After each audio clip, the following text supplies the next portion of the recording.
సికింద్రాబాద్లోని doctor Narayana college of hotel మేనేజ్మెంట్లో 100% job guarantee 966365 365.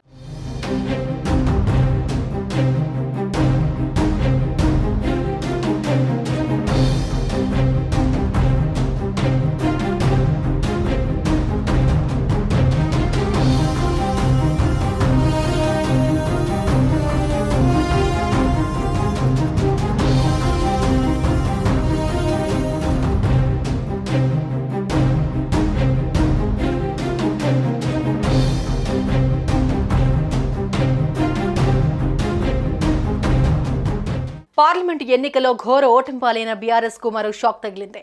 పార్టీలోని కీలక నేతలు క్రమంగా పార్టీని వీడుతున్నారు. ఇప్పటికే పలువురు ఎమ్మెల్యేలు కాంగ్రెస్ కండువా కప్పుకోగా తాజాగా మాజీ స్పీకర్ పోచారం కూడా హస్తం గూటికి చేరేందుకు సిద్ధమైనట్లు తెలుస్తోంది.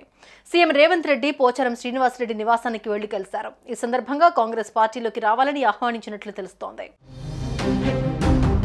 ముఖ్యమంత్రి రేవంత్ రెడ్డితో పాటు మంత్రి పొంగులేటి శ్రీనివాసరెడ్డి పోచారం శ్రీనివాసరెడ్డితో భేటీ అయ్యారు. ఈ సందర్భంగా పార్టీలోకి రావాల్సిందిగా సీఎం పోచారంను కోరినట్లు సమాచారం. పోచారం శ్రీనివాసరెడ్డిని పార్టీలోకి తీసుకొచ్చే ప్రయత్నం కూడా గత కొద్ది రోజులుగా సాగుతోంది. గత ఎన్నికల్లో బాన్సువాడ ఎమ్మెల్యేగా పోచారం శ్రీనివాసరెడ్డి బీఆర్ఎస్ నుంచి గెలిచారు.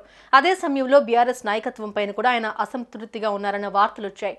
పోచారం శ్రీనివాసరెడ్డి పార్టీ మారతారని గత కొంతకాలంగా ప్రచారం జరుగుతోంది. అయితే ఈ ప్రచారాన్ని ఆయన ఖండించలేదు. తాజాగా రేవంత్ రెడ్డి ఆయన ఇంటికి చేరుకుని చర్చలు జరపడంతో పోచారం శ్రీనివాసరెడ్డి కాంగ్రెస్ లో చేరిక ఖాయమైనట్లుగా తెలుస్తోంది. మరోవైపు బీఆర్ఎస్ కు చెందిన పలువురు ఎమ్మెల్యేలు కారు దిగేందుకు రెడీ అయినట్టు తెలుస్తోంది. ఇటీవలే గచ్చిబౌలిలోని ఓ ఎమ్మెల్సీ నివాసంలో రహస్యంగా భేటీ అయినట్టు సమాచారం. ఇప్పుడు పోచారం సైతం సీఎం రేవంత్ రెడ్డిని కలవడంతో ఈ భేటీ నిజమైనట్టు తెలుస్తోంది.